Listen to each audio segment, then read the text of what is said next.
Прогресивното оданачување може да зголеми зоната на сивата економија, а кај успешните компании со високи плати ќе ги зголеми финансиските оптоварувања.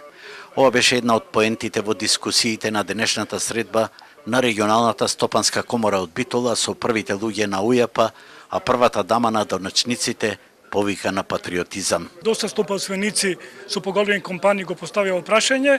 Мислам дека поголем дел го оправда, еден дел не го оправдува со оглед на тоа што ние како комора го оправдуваме, со оглед да од 60 па до 90.000 тие 18% не би значеле многу, сепак е прашање системско, не е лично прашање.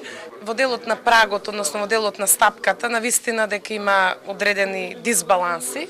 Тоа е нивното размислување дека дел од луѓето кои што ќе бидат подложни на оваа даночна стапка, ќе ги вадат парите надвор од нашата држава. Јас сметам дека оној кој што навистина си ја сака сопствената земја, треба да допринесува во неа, а не да ги бараме оние законски шеми и дупки за да успееме да ги вадиме парите надвор.